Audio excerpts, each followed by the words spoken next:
اسلام کے آغاز سے پہلے جناب ابو ذر رضی اللہ عنہ کا نام جندب ابن جنادہ تھا۔ آپ قبیلہ بنی غفار میں سے تھے۔ اس وقت آپ کا قبیلہ بھی دیگر قبائل کی طرح بت پرست تھا۔ اسلام قبول کرنے کے بعد آپ کا نام ابو ذر رکھ دیا گیا۔ حضرت ابو ذر غفاری ایک آزادی پسند اور آزاد فکر آدمی تھے۔ انہوں نے کبھی اپنا سر انسان کے بنائے ہوئے بتوں کے سامنے نہیں جھکایا۔ وہ ہمیشہ سچائی کی تلاش کے لیے کوشش کرتے رہتے، اور جو تلاش کرتا ہے سچائی کی وہ اپنے مقصد کو آخر پا ہی لیتا ہے۔ اسلام لانے سے پہلے ابو ذر گھنٹوں جنگلوں میں بیٹھ کر اس مسئلے پر غور کیا کرتے کہ سچا خدا کون ہے۔ وہ ہمیشہ اپنے قبیلے والوں کو اپنے ہاتھوں سے بنائے ہوئے خداؤں کی پوجا سے منع کیا کرتے، اور اللہ تعالیٰ نے ان کے غور و فکر کے صلے میں ان کو سیدھے راستے کی طرف رہنمائی کی۔ بعض اسلامی کتابوں میں لکھا ہوا ہے کہ حضرت رسول اکرم صلی اللہ علیہ وآلہ وسلم کی زیارت کا شرف حاصل کرنے سے پہلے ابو ذر اللہ تعالیٰ پر ایمان لا چکے تھے اور اس کی بارگاہ میں دعا و مناجات کیا کرتے تھے۔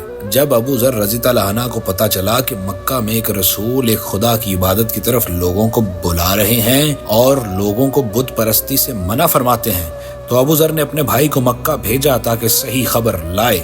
ان کا بھائی مکہ گیا اور پہلی ہی ملاقات میں رسول اکرم صلی اللہ علیہ وآلہ وسلم کا دل و جان سے شیدا ہو گیا، اور پھر اس نے ابو ذر کو بھی اس بات کی خبر دی۔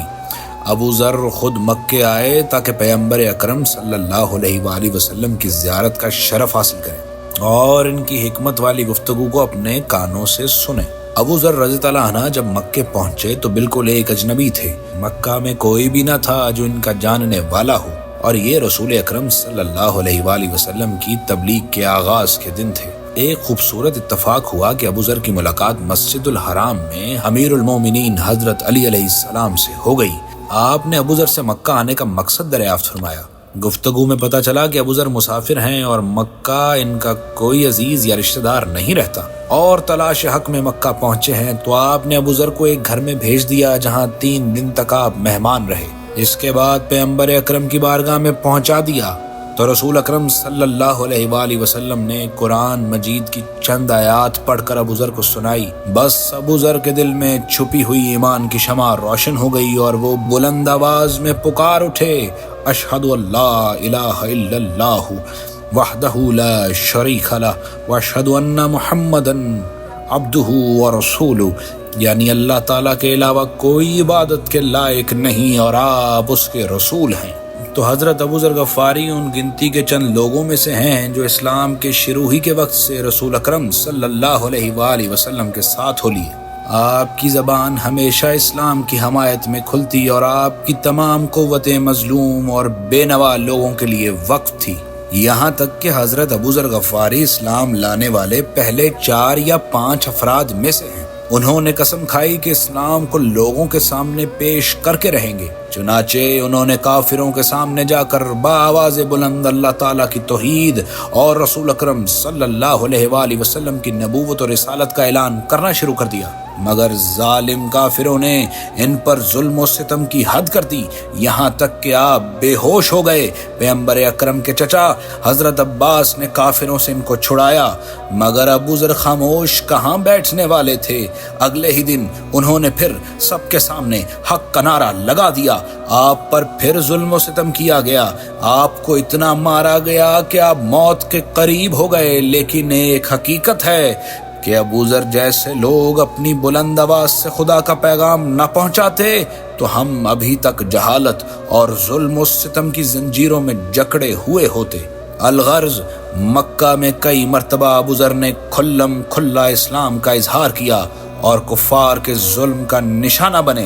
آخر پیغمبر اکرم نے انہیں ان کے قبیلے کی طرف روانہ فرمایا تاکہ اپنے قبیلے میں اسلام کی تبلیغ کریں اور حق کی آواز کو بلند کریں۔ حضرت ابو ذر غفاری رضی اللہ عنہ اپنے قبیلے بنی غفار میں گئے اور آپ نے بھرپور ایمان کا اظہار کرتے ہوئے عام فہم طریقے سے اپنے قبیلے والوں کے سامنے اسلام کو پیش کیا اور ان کو ایک خدا کی پرستش کی دعوت دی۔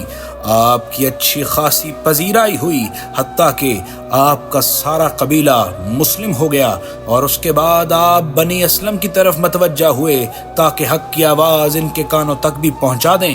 سامعین گرامی قدر، خدا کے سچے بندوں کا طریقہ یہی ہے کہ وہ خاموش ہو کر ایک جگہ بیٹھا نہیں کرتے۔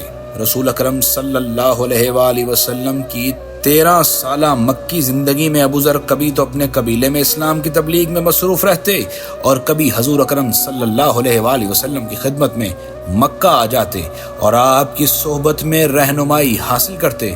بے شک رسول اکرم صلی اللہ علیہ وآلہ وسلم کی ذات ایک روشن شمع کی مانند تھی جو کسی محفل کو منور رکھتی ہے، اور آپ کے ساتھی پروانوں کی طرح ارد گرد موجود رہا کرتے تھے۔ اسی طرح برسوں گزر گئے اور رسول اکرم صلی اللہ علیہ وآلہ وسلم مکہ کی 13 سالہ مصیبتوں اور مشکلوں کی زندگی گزار کر یثرب کی طرف ہجرت کر گئے۔ یثرب رسول اکرم صلی اللہ علیہ وآلہ وسلم کی ہجرت کے بعد مدینہ منورہ کے نام سے مشہور ہو گیا۔ انصار و مہاجرین کی مشترکہ طاقت سے اسلام کو کافی قوت حاصل ہو گئی۔ اللہ تعالیٰ نے وعدے کے مطابق مسلمانوں کی مدد کی اور ان کو فتح مند کیا۔ اب اسلام کی دعوت ارد گرد بھی پھیلنے لگی اور عرب کا علاقہ کفر کے اندھیروں سے نکل کر ایمان کی روشنی سے منور ہو گیا۔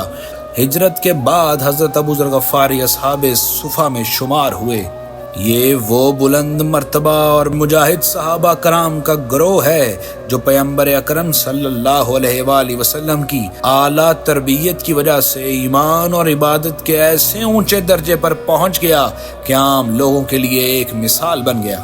ہجرت کے 9ویں سال حضرت ابو ذر غفاری پیغمبر اکرم صلی اللہ علیہ وآلہ وسلم کے ساتھ جنگ تبوک میں شرکت کے لیے مدینے سے باہر گئے اور امیر المومنین حضرت علی علیہ السلام اور رسول اکرم صلی اللہ علیہ وآلہ وسلم کے حکم سے مدینے میں ہی رک گئے تاکہ آپ کی غیر موجودگی میں مدینے میں حکومت کے معاملات کی نگرانی فرمائیں اور دشمنوں کی سازشوں کو ناکام بنائیں اور باغیوں کو سر نہ اٹھانے دیں۔ اس زمانے میں روم کی سلطنت ایک بڑی طاقت شمار ہوتی تھی۔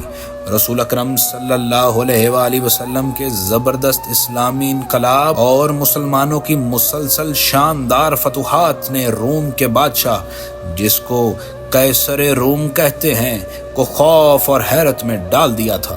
شام کے ارد گرد روم کے جنگی سوار اور مسلح فوجیں جمع ہونا شروع ہو گئیں۔ مختلف قافلوں کے ذریعے جب پیغمبر اکرم صلی اللہ علیہ وآلہ وسلم کو اس بات کا علم ہوا تو آپ نے مسلمان مسلح مجاہدوں کا ایک لشکر ترتیب دیا تاکہ شام کی سرحد کی طرف جائیں اور رومی فوجیوں کے سامنے اسلامی طاقت کا مظاہرہ کریں۔ اسی لشکر کے ساتھ خود پیغمبر اکرم صلی اللہ علیہ وآلہ وسلم بھی تشریف لے گئے، جبکہ حضرت ابو ذر غفاری بھی ساتھ تھے۔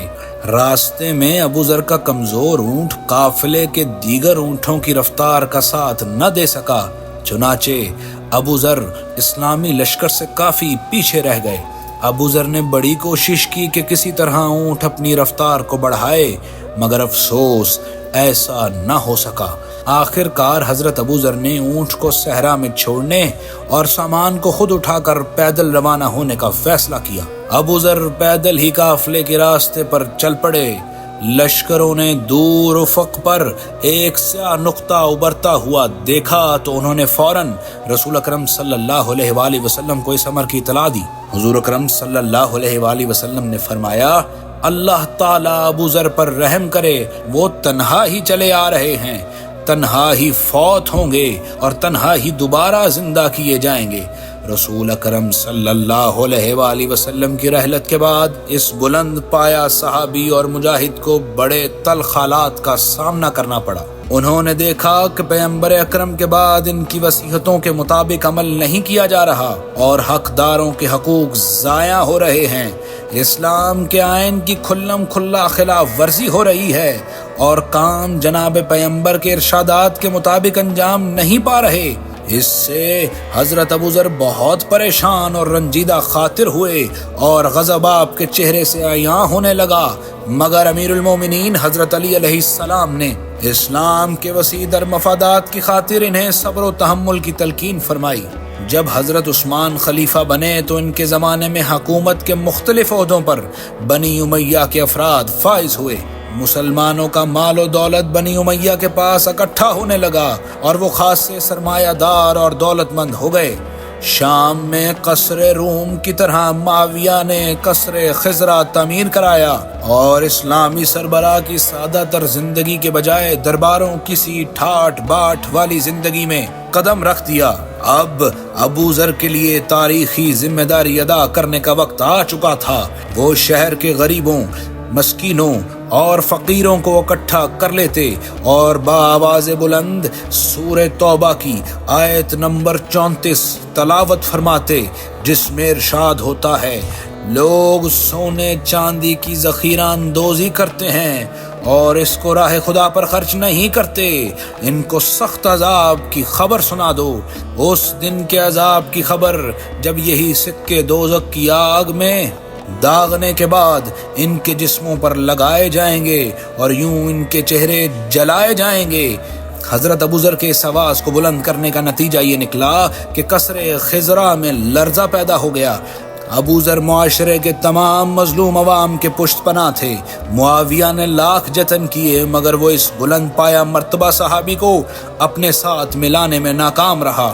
وہ ان کی شخصیت اور کردار کو اپنی نام نہاد اسلامی حکومت کے لیے زبردست خطرہ سمجھتا تھا۔ معاویہ کے آدمیوں نے حضرت ابو ذر غفاری کو پکڑا اور انہیں قید کیا اور پھر اونٹ کی ننگی پیٹھ پر پالان کے بغیر بٹھا کر مدینہ روانہ کر دیا۔ بغیر پالان کے اونٹ پر آپ کو اس طرح بٹھایا گیا کہ آپ کی دونوں ٹانگیں اونٹ کی ننگی پیٹھ پر بیٹھنے کی وجہ سے زخموں سے چور ہو گئی۔ اس حال میں جب آپ مدینے میں پہنچے تو ٹانگیں لہو لہان تھی اور جناب ابو ذر غفاری نیم بے ہوش ہو چکے تھے۔ جب حضرت ابو ذر غفاری کی خلیفہ سے ملاقات ہوئی تو ان کو تمام حالات سے آگاہ کیا۔ پھر حضرت ابو ذر غفاری کو خلیفہ کے حکم کے تحت مدینہ سے جلا وطن کر دیا گیا اور ایک بے آب و گیا پتھریلے صحرا میں اس عظیم مرتبہ صحابی کو جلا وطن کیا گیا جو رسول اکرم صلی اللہ علیہ وآلہ وسلم کا تربیت یافتہ مظلوموں اور غریبوں کا پشت پناہ اور اسلامی قوانین کی خلاف ورزی کرنے والوں کے خلاف آواز اٹھانے والا تھا۔ حضرت امیر المومنین حضرت علی علیہ السلام، آپ کے فرزند حسنین علیہ السلام اور صحابہ کرام کی ایک جماعت نے حضرت ابو ذر غفاری کو ایک بزرگ کی طرح وداع کیا۔ وہ آب ہو گیا ریگستان آج بھی ابو ذر کی دعاؤں، تسبیح و تقدس اور تلاوت قرآن مجید کا گواہ ہے۔ ابو ذر برابر نماز، دعا اور مناجات میں مشغول رہے۔ حضرت ابو ذر نے چند دن انتہائی صبر و تحمل کے ساتھ بھوک پیاس میں گزارے، لیکن جب آخری وقت قریب پہنچا تو اپنی بیوی کو پاس بلا کر کہا: میرا زندگی کا وقت ختم ہو گیا۔ ایک قافلہ جو میرے دوستوں پر مشتمل ہوگا میری موت کے بعد یہاں سے گزرے گا، تم ان سے کہنا کہ وہ مجھے اسی تپتے ہوئے ریگستان میں دفن کر دیں۔